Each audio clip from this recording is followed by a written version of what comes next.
자, 말씀의 제목 같이 한번 읽어보겠습니다.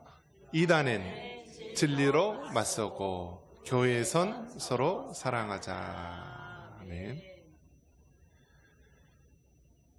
진짜가 있으면은 가짜가 있기 마련입니다.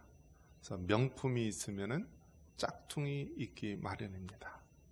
복음도 참된 복음 진리가 있는가 하면은 거짓 진리, 거짓 가르침이 있습니다. 그래서 이단이라는 이 말은 같이 출발은 했으나 마지막이 다른 것, 즉 복음의 진리가 다른 것, 또 다른 말로 한다면 영이 다르다라고 말할 수 있습니다. 한번 따라해 볼까요? 영이 다르다. 즉 우리 정통, 이거는 이제 니은 받침이 아니라 이응 받침이에요. 정통 교회는 하나님의 그 복음 진리, 성경이 말씀하고 있는 그 진리를 따라서 살고자 하지만, 이단들은 그 시작은 교회라고 하는 기독교라고 하는 데서 시작은 하였지만 그 기독교의 본질적인 부분이 변질되고 바뀐 것이고, 나중에는 가룟 유다와 같이 완전히 배도하고 또 떠나버린 것, 즉 성령의 역사가 아니라 악령의 역사가 바로 이단인 것입니다. 과거에는 이단들은요 조용히 숨어서 자기들끼리 지내었습니다. 그런데 어떻습니까? 이제는 이단들이요 이제 홍보를 합니다. 저 의정부역 가면은 신천지 홍보관도요 아주 좋은 위치에서 홍보하고요, 각 교회들 찾아가면서요 그 이단들이 와서 토론하자, 누가 옳은가 토론하자, 아주 막무가내입니다. 특히 이단들은요 어디부터 항상 공격을 합니까? 약한 고리서부터 공격을 합니다. 시골 지역에 굉장히 많이 들어오고요, 그리고 조그마한 교회에 아주 집단적으로 아주 짜고서 들어옵니다. 그러면 이단들 몇 명 들어오면은 뭐 별것 아니겠지라고 하는데요, 못 막습니다.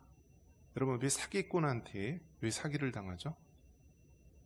심지어는 보이스피싱, 그 사기범들을 잡는 형사들도요 보이스피싱을 당한대요. 왜 당할까요? 당할 만하니까 당하는 거예요. 당할 만하니까. 과거의 버스에서 이 소매치기꾼들이 어떻게 합니까? 이 돈만 훔치는 사람이 있는 게 아니에요. 최소한 한 3명 이상 있다라고 합니다. 그래서 다른 데 시선을 탁 끌고요, 한 사람은 재빨리 그냥 지갑을 훔치고, 또 한 사람은 그 훔친 지갑을 가지고 낼름 도망가는 사람, 아주 협업을 한다라고 합니다. 그러니까 당해낼 수가 없어요. 당해낼 수가 없어요. 저도 신혼여행 때 미국 맥도날드에서 그 햄버거를 먹었는데요, 그 햄버거를 먹는 중에 소매치기를 당했어요. 이 흑인 여자가요 웃으면서 이렇게 오더라고요. 그래서 저랑 아내랑 이렇게 햄버거를 먹고 있는데요, 뒤로 오는 거예요. 그래서 이제 그 가방을 또 이렇게 옮겨서 이쪽에 놨는데요, 좀 있으니까 가방이 없어요. 그러니까 사람의 혼을 쏙 빼놓고 벌써 낼름 사라진 것입니다. 찾으려고 그러면 찾을 길이 없는 거예요. 그러니까 여러분, 정말 우리는요 마지막 때에 하나님의 은혜가 필요합니다. 악한 자가 와서요 마음을 먹고 공격을 하면은요 당할 수밖에 없어요. 당할 수밖에 없어요. 요즘에 이제 마약 같은 게 유행이라서요, 젊은이들이요 막 이제 젊은 마음이 나이트클럽 가서 막 하는데요, 그 마약을 똑 이렇게 집어넣으면 사람 정신이 그냥 필름이 끊긴다라고 합니다. 그러면 막 성폭행 당하는 일도 있고요, 돈도 뺏기고, 뭐 요즘에는 어마어마한 일들이 일어나고 있습니다. 북한에 뭐 이렇게 가서 방문한 사람들 이야기 보면은요, 북한만 갔다 오면은 북한 찬송만 한다라고 합니다. 왜 그런지 모르겠어요. 다 약점을 잡혀서요 북한에 자식들이 있대요. 부인들이 있대요. 그런 말들이 있대요. 뭐 과거서부터 있었던 것이죠, 여러분. 이 첩보 그런 영화 보면은 항상 미인기를 써서 어떻게 하죠? 늘 정보를 얻어내고, 그러한 방법들이 지금도 여러분 마찬가지입니다. 자, 우리가 물질적으로 사기를 당하면 물질적 손해만 당하면 되지만, 이단에게 사기를 당하면은 우리 영혼이 완전히 죽는 것입니다. 물질은 잃으면 다시 얻을 수 있는 기회가 있지만, 우리 영혼이 죽으면 영원한 지옥에 가기 때문에 그것보다 절망적이고 안타까운 것은 없습니다. 그런 면에서 여러분, 마지막 때에 다시 한번 우리가 이 영적인 경각심을 가지고 믿음 가운데 굳건히 섰기를 주님의 이름으로 축원합니다. 미국의 진짜 화폐를 감별하는 이 감별사 전문가들이 있다고 합니다. 그들이 하는 것은 무엇이냐면요, 진짜 돈을 연구한대요. 무엇을 연구한다고요? 진짜 돈을 연구한대요. 그러면 진짜 돈을 연구하다가 가짜가 딱 들어오면 가짜를 판별하고 알 수 있다고 합니다. 마찬가지로 여러분, 우리가 교회에서 하나님의 말씀 진짜를 우리가 평상시에 배우고 훈련하고 취득하게 되면 가짜가 오면은 알 수 있다라는 거예요. 그렇기 때문에 여러분, 괜히 유튜브 이것저것 보고요, 여기저기 쑤시고 다니지 마세요. 하나님이 택하신 교회, 하나님이 세우신 목회자를 통하여 올바른 말씀을 여러분 먹으시기 바랍니다. 부모가 해준 김치찌개, 된장찌개 먹고 우리가 건강하게 살았잖아요. 왜 어디 가서 불량식품 먹고, 왜 어디 가서 이상한 음식 먹고 그렇게 해칩니까? 가서 외식을 하고 싶더라도요, 물어보고 하세요. 저게 올바른 음식인지, 먹어도 되는 건지, 독이 타지는 않았는지. 여러분, 부모님이 주신 된장찌개, 김치찌개 먹고 건강하시기를 바랍니다. 예. 자, 이처럼 우리는 마지막 때를 살아가고 있는데요, 이 마지막 때를 살아가고 있는 성도는 무엇을 알고 깨달아야 됩니까? 사랑과 진리를 깨달아야 합니다. 우리 1절 말씀 한번 같이 한번 읽어볼까요? 1절입니다. 장로인 나는 택하심을 받은 부녀와 그의 자녀들에게 편지하노니, 내가 참으로 사랑하는 자요, 나뿐 아니라 진리를 아는 모든 자도 그리하는 것은. 아멘. 마지막 때를 살아가는 성도는 무엇을 알고 깨달아야 합니까? 그것은 바로 성도란 사랑과 진리를 깨닫는 자입니다. 여러분, 사랑이 무엇입니까? 세상이 말하는 사랑은 무엇입니까? 그들은요, 육체적인 사랑, 사랑할 만한 사람을 사랑하는 것, 자기와 맞는 것을 사랑하는 것. 그래서 여러분, 심지어는 바람 피는 사람도 뭐라고 얘기한다고 그랬죠? 사랑하는 것이 죄냐. 우리가 이러한 이 썩은 세상에 살고 있는 것입니다. 하나님께서는 창조질서 속에 성적인 관계는 부부 간에만 허락을 해주신 것입니다. 부부 이외, 결혼 이외의 관계에서 성적인 관계를 하는 것은, 그것은 바로 간음하는 죄라고 말하고 있습니다. 과거에는 그나마 가정을 지키기 위해서 간통죄라고 하는 것을 형법에 남겨두었지만요, 이제 시대가 마지막 때가 되니까요, 가족의 중요성보다는 개인의 자유, 범죄할 자유조차도 그렇게 허용을 해서요, 이제는 마음 놓고 외도하는 시대가 된 것입니다.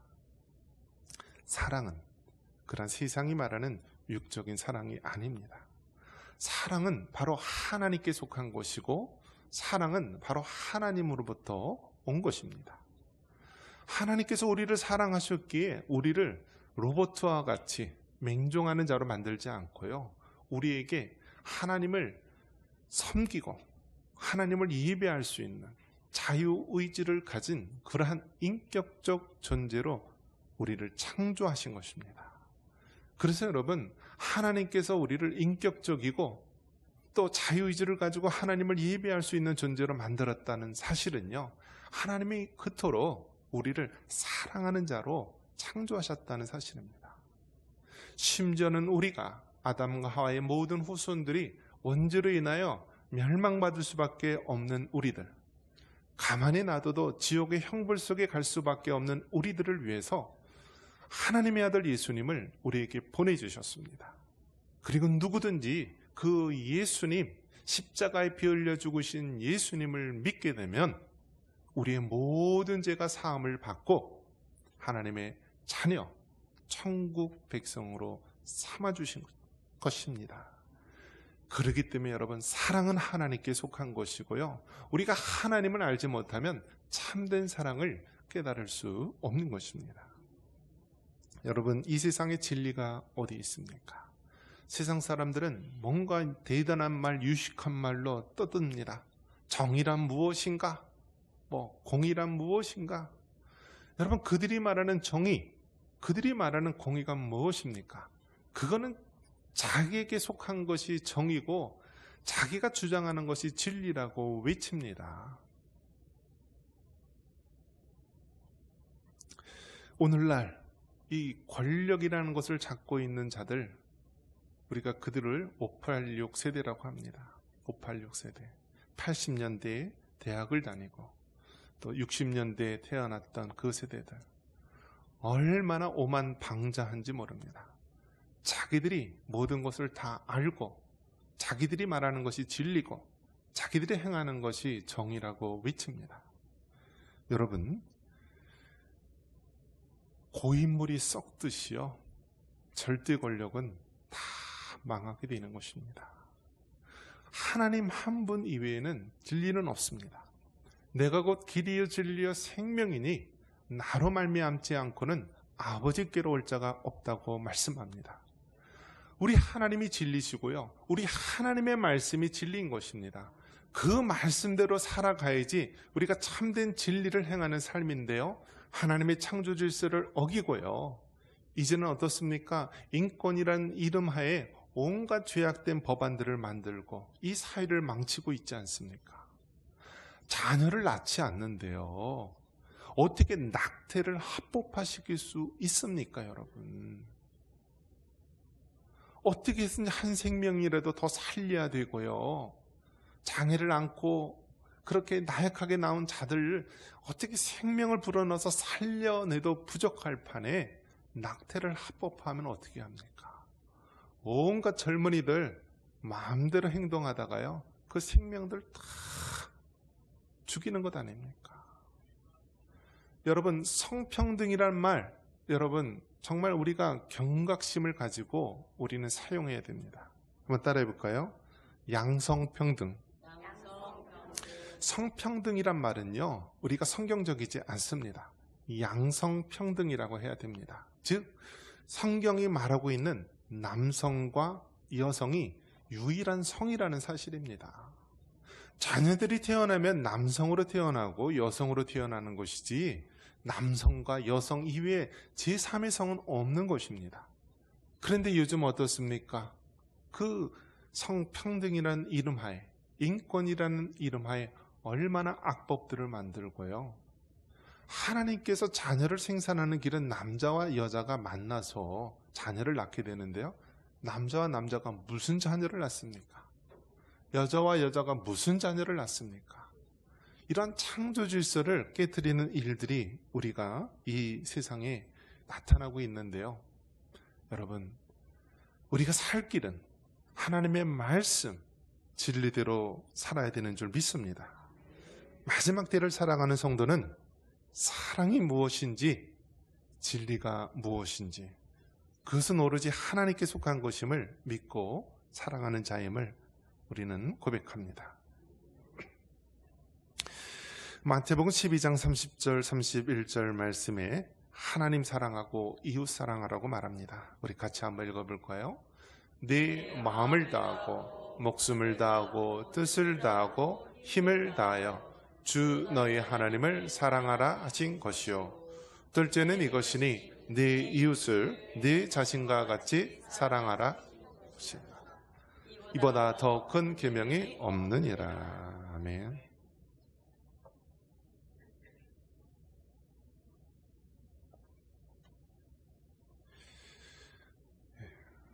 기독교가 무엇인가? 교회 가서는 무엇을 하는 것인가? 중요한 것은 반복하기 마련입니다. 우리가 항상 예배 전에 사도신경으로 신앙 고백하죠. 이것은 무엇인가요? 사도신경이란 초대교회 때서부터 사도들에 의해서 우리가 믿는 기독교 신앙, 그 핵심이 무엇인가? 한번 따라해 보겠습니다. 성부, 성자, 성령, 삼위일체 하나님을 믿습니다라는 거예요. 그러니까 여러분, 기독교의 하나님하고요, 다른 우상들이나 미신들의 신하고는 차원이 다른 것입니다. 기독교의 하나님은 성부 하나님, 성자 예수님, 성령 하나님을 믿는 것이고요. 이 중에 하나라도 부인하거나 왜곡한다면 그것이 바로 이단이 되는 것입니다. 그래서 사도신경으로 우리가 신앙 고백하며 시작합니다. 그 다음 설교 말씀 어떻게 합니까? 설교 말씀은요, 바로 십계명에 있는 말씀과 같은 거예요. 한번 따라해 보겠습니다. 하나님을 사랑하고 이웃을 사랑하라. 즉 실천적인 면에서 우리가 어떻게 해야 되느냐? 하나님을 사랑한다면 이렇게 해라. 다른 신을 만들지 말고, 우상 만들지 말고, 하나님 이름 망령되어 일컫지 말고, 안식일을 주일을 거룩하게 지키라. 이웃을 사랑한다면 어떻게 해야 되느냐? 부모를 공경하고, 살인하지 말고, 간음하지 말고, 도둑질하지 말고, 거짓 증거하지 말고, 탐욕 품지 말라. 그러한 것들을 늘 우리가 다른 주제로 설교하지 않습니까? 그런데 그 하나님 말씀대로 우리가 순종하며 살아갈 수 있습니까? 그렇게 하지 못하잖아요. 그러니까 주기도문을 통하여서 우리가 하나님 말씀대로 살아가야 되는데 그렇게 살지 못합니다. 우리 죄를 용서해 주시고 성령의 능력으로 말씀대로 순종하며 살게 해주세요 라면서 기도하는 것. 그렇기 때문에 사도신경을 통하여 우리의 신앙을 고백하고, 또 11조와 같이 하나님과 이웃을 사랑하라는 말씀의 실천, 또 주기도문을 통하여 우리가 그렇게 살지 못한다는 것을 고백하며 하나님께 기도하는 것, 이것이 바로 우리 신앙의, 기독교의 핵심이 되는 것입니다. 복음 진리의 달을 맞이해서 우리는 거짓 이단에 대해서 어떤 자세를 가져야 합니까? 이단은 누룩과 같아서 그들이 변화를 거부한다면 우리는 단절해야 합니다. 10절 말씀 같이 한번 읽겠습니다. 누구든지 이 교훈을 가지지 않고 너에게 나아가거든 그를 집에 들이지도 말고 인사도 하지 말라. 아멘. 여러분, 이단에 대해서 우리는 어떤 자세를 가져야 되느냐? 먼저 이단인 사람들 중에서는 보면은요, 대부분이 착한 사람이에요. 대부분이 마음씨가 고운 사람들이 쉽게 미혹이 돼요. 그래서 처음에는요, 아무것도 모르고 따라가게 됩니다. 어디서 유명한 선교사님이 오는데, 신령한 분이 오시는데 가서 말씀 들으러 가자, 기도받으러 가자. 우리나라 사람은요, 태생 자체가 샤머니즘과 미신에 젖어 있어요. 미신에 젖어 있어요. 기도를 받으러 가는 게 여러분 어떻습니까? 한번 우리 얘기를 해볼까요? 기도를 받으러 간다는 게 뭐예요? 본인이 기도하면 되잖아요. 우리는 만인 제사장설에 의해서 신부나 다른 사람을 통해서 기도하는 것이 아니라 직접 다이렉트로 직접 하나님께 기도할 수 있는 자입니다. 그런데 왜 여기저기 기도받으러 가느냐? 그것은 자신도 모르게 그런 미신적인 것에 찌들어 있다는 것입니다. 여러분, 마지막 때에는 우리가 정신을 바짝 차리지 않으면 우리가 다 거짓 속임수자들에게 사기를 당하는 시대입니다. 이단들은 누룩과 같습니다. 여러분, 빵을 만들 때 이 누룩 조금을 집어넣으면요, 이 큰 덩어리 빵이 부풀게 만드는 것입니다. 성경에서는 이 누룩을 이제 부정적인 의미로 사용한 부분이 있는데요, 이 누룩을 제거하고 하나님께서 순전함과 진실함으로 하라라고 말합니다. 그러니까 이단이 별것 아닌 것 같고 그들이 소수이고 그들이 말하는 주장이 정말 일부인 것 같지만 그것이 누룩과 같아서요. 그 교회라고 하는 공동체에 아주 은밀하게 침투하게 되면은 나중에 그 전체적으로 퍼져서 나중에 손쓸 수 없게 된다는 사실입니다. 그래서 고린도전서 5장 8절에는 뭐라고 얘기합니까? 누룩을 없이 오직 순전함과 진실의 떡으로 하자라고 말합니다. 우리 고린도전서 5장 8절 같이 한번 읽어볼까요? 이러므로 우리가 명절을 지키되 물은 누룩으로도 말고 악하고 악에 찬 누룩으로도 말고 누룩이 없이 오직 순전함과 진실함의 떡으로 하자. 아멘. 여러분, 교회는요 오로지 하나님의 말씀, 진리가 되신 하나님의 말씀대로 우리가 믿고 실천하고 따르면 되는 것입니다. 그 어떤 세상의 사상과 이데올로기와 가치가 들어오는 것이 아닙니다. 성경에서 하지 말라라고 하면 안 하면 되는 것입니다. 이것을 행하라 하면 그대로 따르면 되는 것입니다. 여러분, 이 요한 2서에서 강조하고 있는 것이 무엇이냐면 이단에 대해서 맞서고 참된 진리 가운데 서라라는 것입니다. 그래서 적 그리스도라는 말이 나옵니다. 안티 크라이스트. 즉 그리스도를 대적하는 것, 하나님을 대적하는 것, 하나님의 말씀을 대적하는 것, 그것이 바로 거짓 선지자요, 마지막 때의 적 그리스도가 되는 것입니다.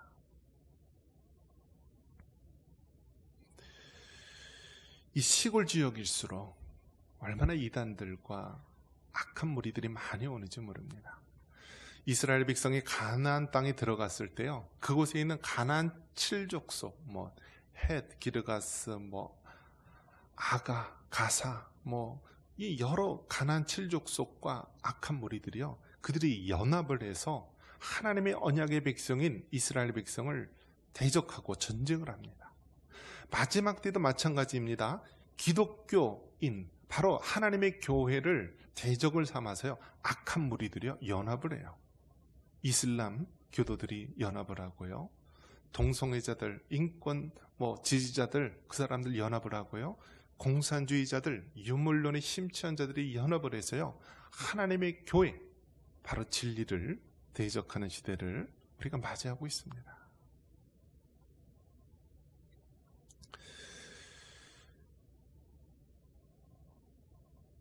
요한일서 1장 10절에 보면 그 적그리스도, 거짓 진리에 사로잡힌 그들, 우리가 처음에는 한두 번 가서 권면을 합니다. 이것이 잘못된 것이고 하나님 말씀은 이것입니다 라고 한 번, 두 번 가서 증인들과 함께 얘기를 했음에도 불구하고 그들이 하나님의 교회로 오지 않는 자들은 어떻게 하라고요? 그를 집에 들이지도 말고 인사도 하지 말라. 너무 냉혹한 것 아닙니까? 너무 매몰찬 것 아닙니까? 여러분, 인간적으로는 그럴 수는 있지만 우리가 진리 차원에 있어서는요, 이단은 누룩과 같기 때문에 우리가 이처럼 단절해야 된다, 명확하게 해야 된다, 냉혹하게 해야 된다라는 것입니다. 왜요? 우리가 그거를 받아들이는 순간 우리도 그렇게 동화될 수 있다라는 거예요. 이단에 들어간 사람들이 왜 못 빠져나오냐면 처음에는 그것이 교리적으로나 진리적으로 잘못된지 모르고 들어갑니다. 그런데 어느 순간 있다 보면 이들이 잘못됐고 교주를 왕처럼 신처럼 모시고 뭔가 물질적인 것을 요구하고 잘못된 것을 발견합니다. 그런데 그 이후에 못 빠져나오는 이유가 뭐냐면 인간적인 정 때문에 못 빠져나온다라고 합니다. 잘못된 것은 알지만 그들과 너무 인간적으로 얽혀 있기 때문에 못 빠져나온다는 거예요. 성경은 분명히 말합니다. 이단에 대해서 누룩과 같아서 집에 들이지도 말고 인사도 하지 말라. 이것은 그만큼 이단에 대해서 우리가 경각심을 가지고 단절해야 함을 말씀해주고 있습니다. 마지막 때를 살아가는 우리 교회 성도들은 어떻게 살아야 됩니까? 서로 사랑해야 합니다. 5절 말씀 같이 한번 읽겠습니다. 부녀여, 내가 이제 네게 구하노니 서로 사랑하자. 이는 새 계명같이 내게 쓰는 것이 아니요 처음부터 우리가 가진 것이라. 아멘. 여러분, 외부적으로는 이단이나 여러 가지 이슬람이나 많은 사이비가 교회를 공격하고 우리 그리스도인을 공격합니다. 이럴 때일수록 우리 믿음의 성도들은 서로 사랑해야 합니다. 한번 따라해 보겠습니다. 서로 사랑하자. 여러분, 정말 우리가 서로 사랑하고 가족끼리 또 믿음의 우리 성도들끼리 서로 사랑하는 것이 중요합니다. 얼마나 힘들고 어렵습니까? 우리가 정말 세상에 살아가는 것이 얼마나 각박하고 어렵습니까? 우리 자녀들도 열심히 공부해도 자신의 미래를 어떻게 될지 모르기 때문에요, 얼마나 혼돈 속에 방황하는지 모릅니다. 서로 사랑해 주시기 바랍니다. 그 영혼을 위해 기도해 주시기 바랍니다. 그 영혼을 늘 관심을 가지고 격려해 줄 수 있기를 바랍니다. 요한복음 13장 34절에 새 계명을 너희에게 주노니 서로 사랑하라. 내가 너희를 사랑한 것 같이 너희도 서로 사랑하라. 예수님께서 말씀하십니다. 너희는 세상에 말하는 그런 사랑이 아니라 내가 너희를 사랑한 것 같이, 즉 하나님의 아들 예수님께서 십자가에 달려 죽으신 같이 그렇게 사랑하라. 그 제자들이 사랑받을 만해서 사랑한 것이 아니라, 그들이 옳은 일을 해서 사랑한 것이 아니라, 바로 우리 예수님처럼 먼저 다가가고 먼저 사랑하고, 심지어 자기를 배반할 사람을 알므에도 불구하고 그들을 끝까지 위해서 기도했던 그 예수님, 그 예수님처럼 사랑하라고 말하고 있습니다. 여러분, 마지막 때는 정말 너무나 각박하고 힘든 시대를 살아가고 있습니다. 어느 경비 직원이 자기가 경비 서주는 회사에 냉장고에서 초코파이가 있다라고 합니다. 카스타드. 그래서 그걸 먹었대요. 그랬더니 그 업체에서 남의 것에 절도를 했기 때문에 고발을 했어요. 그러니까 여러분, 지금 이 초코파이 함부로 먹으면 안 돼요. 근데 초코파이 뭐라고 써 있죠? 정이라고 써 있어요. 정, 마음 정자. 그런데 여러분, 이 초코파이가 1974년도 그 먹고 살기 힘든 때 우리에게 위로를 주고 막 그렇게 격려했던 그러한 초코파이에서 이제는요, 그 초코파이 함부로 먹었단 절도죄로 고발당하는 그런 시대를 살고 있습니다. 그만큼 시대가 각박하다는 거예요, 여러분. 그만큼 시대가 각박해요. 이럴 때일수록 우리 성도들은요, 더욱 사랑하시기 바랍니다. 사랑에 메말라서 어떻게 할 줄 모르는 그 영혼을 향하여서 우리가 예수 그리스도의 사랑으로 격려하고 힘을 줄 수 있기를 바랍니다. 이런 은혜가 있기를 주님의 이름으로 축원합니다.